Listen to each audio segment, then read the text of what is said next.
Kembali lagi dengan Mimin. Mari kita lanjutkan spoiler sebelumnya. Sekelompok bayangan merah, seperti banjir yang mengamuk, melesat melewati hutan.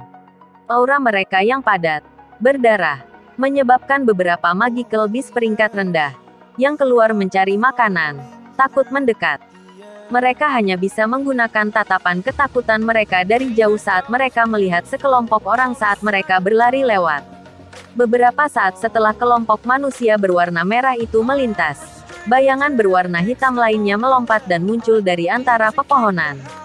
Tubuhnya berkedip dan berhenti di cabang pohon sebelum mengangkat kepalanya, menghadap ke sekelompok orang berwarna merah yang menundukkan kepala saat mereka berlari dengan liar. Dia tidak bisa menahan cemberut. Dengan suara lembut, dia berkata, "Jika saya terus menunda seperti ini, Fan Lao mungkin benar-benar akan mengejar." Xiao Yan merenung sedikit, mengatupkan giginya dan berkata pelan, "Jika tidak ada kesempatan untuk menyerang, maka aku hanya bisa membuatnya dengan paksa." Begitu dia mengatakan ini, kaki Xiao Yan dengan lembut menekan cabang itu. Tubuhnya dengan lembut melayang ke bawah sebelum tubuhnya terus mengikuti kelompok di depan. Dua kelompok dengan perbedaan jumlah yang besar bergegas melalui hutan pegunungan, dengan satu di depan dan yang lainnya mengikuti di belakang. Jarak di antara mereka tidak melebihi 100 meter. Xiao Yan tetap dekat di belakang kelompok di depan, diam-diam menghitung waktu di dalam hatinya. Ini berlanjut dengan cara ini selama beberapa menit sebelum akhirnya dia tidak bisa bertahan lebih lama lagi. Kakinya dengan kasar menginjak dahan pohon. Kecepatannya baru saja melonjak ketika dia tiba-tiba menyadari bahwa kelompok Fan Ling di depan sebenarnya telah berhenti. Jantungnya melonjak saat dia diam-diam mengurangi kecepatannya dan dengan diam-diam mendarat di cabang pohon sebelum dia mendekat dengan hati-hati. Di tempat terbuka kosong di dalam hutan, Fan Ling melambaikan tangannya dan mengurangi kecepatan rombongan. Wajahnya serius saat dia melihat Bloodguard di depan yang dia kirim untuk mengintai di depan. Dia dengan dingin bertanya, "Apakah ada aktivitas di depan?" Pemimpin Sekte Junior. Ada tanda-tanda orang di jalur gunung ke arah itu. Setelah penyelidikan yang cermat, tampaknya orang-orang dari makam tengkorak hitam. The Bloodguard berlutut dengan satu lutut saat dia melaporkan dengan hormat. Makam tengkorak hitam. Ekspresi Fan Ling berubah sedikit saat dia mendengar ini. Dia bertanya, "Apakah kami juga telah dihentikan? Bagaimana mereka bisa mengetahui keberadaan kami?" Petik 2. Pemimpin Sekte Junior. Melihat sikap mereka, sepertinya mereka tidak menyergap kita. Sebaliknya, mereka tampaknya mencari jalur pegunungan terpencil dan menggunakannya untuk segera kembali ke kota tengkorak. Pengawal darah yang berpengalaman ragu-ragu sedikit sebelum berbicara. "Oh, hei. Setelah membeli keterampilan Do kelas D, mereka mencari jalan kecil dan terpencil untuk diam-diam kembali ke kota tengkorak. Ini sangat cocok dengan karakter orang-orang itu." Mata Fan Ling menyipit. Dia ingat bahwa teknik Do tipe agility, gerakan 3000 petir, yang sangat dia dambakan ada dalam genggaman mereka. Keinginan yang membara yang sulit ditahan tiba-tiba muncul di dalam hatinya. Tatapannya menyapu ke sekelilingnya saat dia tiba-tiba bertanya, "Berapa banyak orang yang mereka miliki?" "Tepatnya 10. Apakah orang Huiku itu di antara mereka?" Fan Ling segera mengikuti dengan pertanyaan lain. Huiku yang baru saja dia bicarakan adalah pria parubaya berjubah abu-abu yang telah bertarung dengannya untuk gerakan 3000 petir di pameran lelang kemarin. Ya, dia. Menurut penilaian bawahan ini, pihak lain harus memiliki 2 Doulings yang kuat dan 2 Dadosis. Sisanya adalah dari kelas Dosi. The Bloodguard dengan serius menjawab. 2 Doulings, 2 Dadosis ya. Fan Ling bergumam pelan pada dirinya sendiri. Beberapa saat kemudian, senyum keserakahan dan biadab melintas di matanya yang menyipit. Dengan lambaian tangannya, dia berkata dengan cara yang gelap dan dingin, "Tingkatkan kecepatan kami. Ikuti orang-orang dari makam tengkorak hitam." Awalnya, saya tidak berencana untuk memiliki ide tentang masalah ini. Tetapi kebetulan mereka sendiri memilih untuk mengambil jalur gunung kecil ini.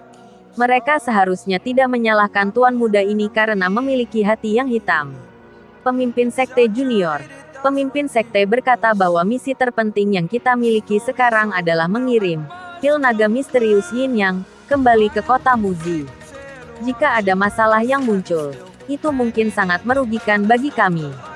Melihat bahwa Fan Ling benar-benar berencana untuk menghentikan orang-orang dari makam tengkorak hitam, lelaki tua itu, yang telah mengikuti di sampingnya, tidak bisa membantu tetapi dengan tergesa-gesa menyarankan untuk tidak melakukannya. Elder Luo, kamu tidak perlu khawatir. Pihak lain jauh lebih lemah dari kami baik dalam hal jumlah atau kekuatan grup secara keseluruhan. Sangat bermanfaat bagi kami untuk mengambil risiko ini untuk teknik Do kelas D. Fan Ling mengulurkan tangannya dan berbicara dengan lemah. Ini, Penatua Luo ragu-ragu sejenak ketika dia mendengar ini. Dia bertukar pandang dengan pria tua lain di sampingnya dan kemudian menatap Fan Ling, yang wajahnya dipenuhi dengan tekad. Dia hanya bisa mengangguk tanpa daya. Ketika saatnya tiba, aku perlu merepotkan kalian berdua tetua untuk menahan Doulings dari pihak lain. Aku akan memimpin pengawal darah untuk menghabisi orang lain dari makam tengkorak hitam. Kali ini, itu akan sama seperti yang kita lakukan dengan orang-orang dari Sky Serpent Mansion. Kita tidak boleh membiarkan setengah orang pun menyelinap pergi. Fan Ling dengan dingin berkata. Gaya membunuhnya tegas tanpa keraguan sedikit pun dan bisa dianggap sebagai sosok yang berkuasa. Namun, dia terlalu rakus.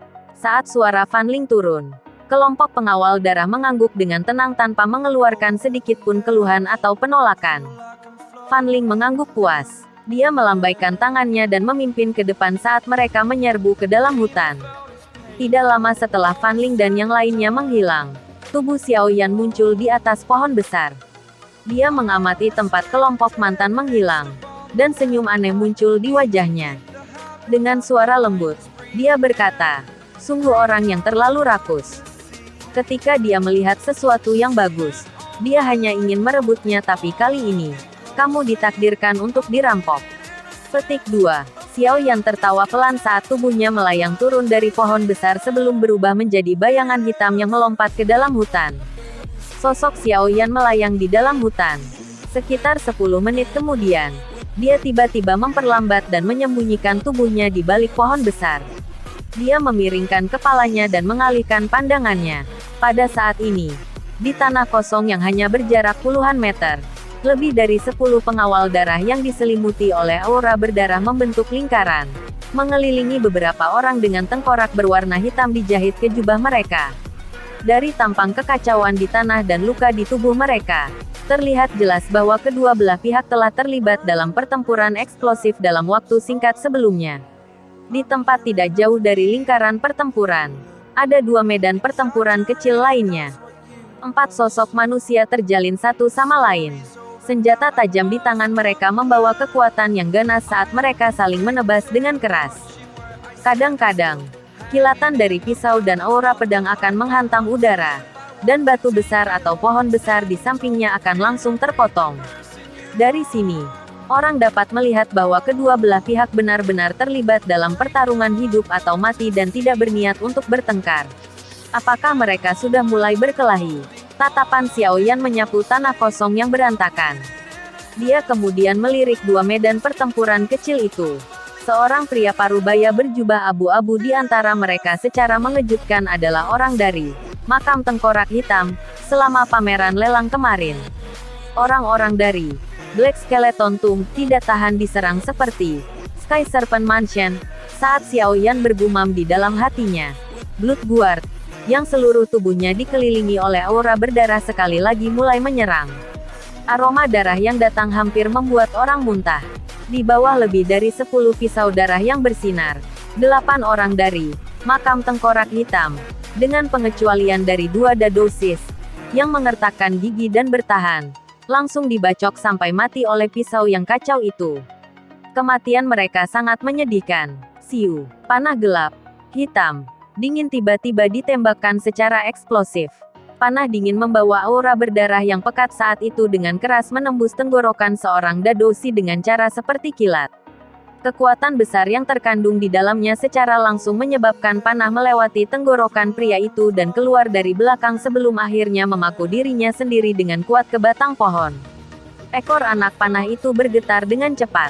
Tatapan Xiao Yan menyapu ke arah mana panah itu ditembakkan. Orang yang menyerang sebenarnya adalah Fan Ling. yang memegang busur di tangannya. Pada saat ini, dia sekali lagi mengangkat busurnya setelah membunuh satu Dadoshi dan menargetkan Dadoshi lainnya dari kejauhan. Melihat Fan Ling mengarahkan panah ke arahnya, ekspresi Dadoshi lainnya berubah drastis. Doki melonjak liar di dalam tubuhnya. Dalam sekejap, itu diaglomerasi dan membentuk armor Doki yang agak kasar di permukaan tubuhnya. Dari penampilan baju besi Doki ini, kekuatan Dadoshi ini kemungkinan besar sekitar 2 atau 3 bintang. Hei, kamu ingin memblokir panah gerhana darah? Ku hanya dengan armor Doki yang rusak itu. Fan Ling tidak bisa menahan tawa dingin saat melihat tindakan Dadoshi. Dia menarik tali busur ke belakang dan melepaskan jarinya. Sebuah panah yang ditutupi oleh energi berwarna darah, ditembakkan dengan kekuatan ledakan. Itu berubah menjadi cahaya berdarah yang dengan keras bertabrakan dengan armor Doki itu dengan cara seperti kilat. Sebuah krun yang akan membuat wajah seseorang masam langsung terdengar. Suara berderak tidak berlangsung lama sebelum tiba-tiba berhenti. Ini karena panah berwarna darah itu benar-benar merusak lubang kecil di baju besi Doki itu. Panah itu kemudian mengebor ke tenggorokan Dadoshi itu melalui lubang. Fan Ling dengan acuh tak acuh memandangi Dadoshi yang telah pingsan dengan lembut di tanah. Dia kemudian menyaksikan serangan terakhir dari 2 Dadoshi ini tepat sebelum kematian mereka, menewaskan hampir 10 pengawal darah. Hatinya tidak bisa menahan rasa sakit sedikit. Tidak mudah untuk merawat para pengawal darah ini. Untungnya, ada gerakan 3000 petir. Sebagai kompensasinya, Fan Ling mengulangi dalam hatinya. Baru setelah itu dia merasa sedikit lebih baik.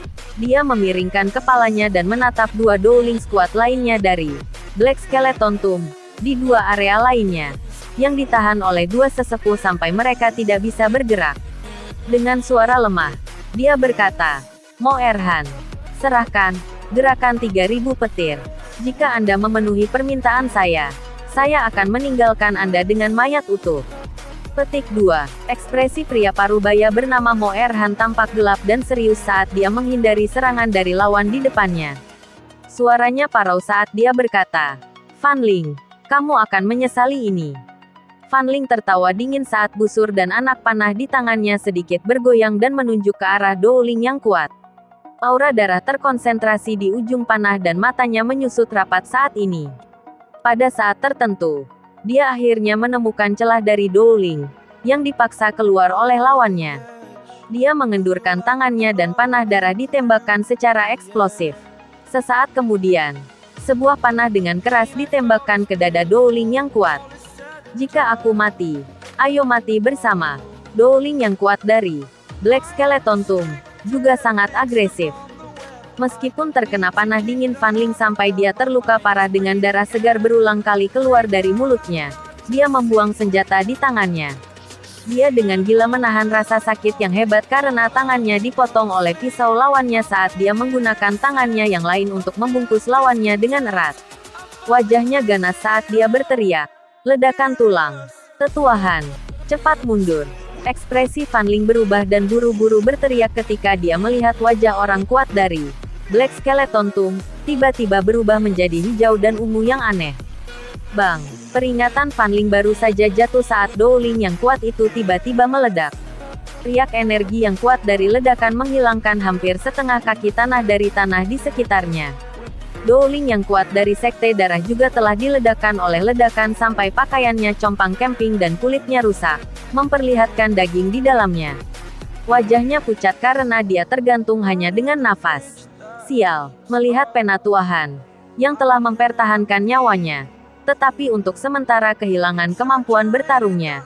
Fan Ling mengeluarkan kutukan yang keras. Dia melambaikan tangannya dan berkata dengan suara gelap dan dingin, "Pengawal darah, dengarkan, kelilingi dan bunuh Mo Erhan." Iya, saat perintah Fan Ling jatuh, sisa 20 penjaga darah mengangkat pisau panjang mereka yang memiliki bekas darah yang masih belum mengering. Setelah itu, mereka membawa aura berdarah ke seluruh tubuh mereka saat mereka mengepung dan menyerang Mo Erhan. Mengepung dan membunuh dan dikelilingi dan dibunuh. Kebrutalan ini terjadi di sebidang tanah kosong ini. Dowling yang kuat menjaga Mo Erhan di depan karena puluhan pengawal darah yang kuat menyerang dari segala penjuru dan dia harus berhati-hati terhadap panah dingin dari Fan Ling yang berada di luar pengepungan. Dengan dipaksa untuk dialihkan ke ekstrim seperti itu, pembukaan dipaksa keluar oleh Elder Luo setelah hanya bertahan selama beberapa menit. Meskipun dia juga mempertaruhkan nyawanya untuk menyerang balik dan menyebabkan Elder Luo terluka parah, dia juga dipukul oleh telapak tangan yang ganas dan benar-benar pingsan. Oh, orang yang disebut Elder Luo itu memegangi dadanya dan menghembuskan nafas panjang. Dia memuntahkan seteguk darah segar saat dia melirik pengawal darah, di mana hanya 10 yang tersisa, serta tetuahan yang terluka parah. Dia tidak bisa menahan senyum pahit dan menggelengkan kepalanya. Dia tidak menyangka bahwa orang-orang di makam tengkorak hitam sekejam ini dan tidak takut mati.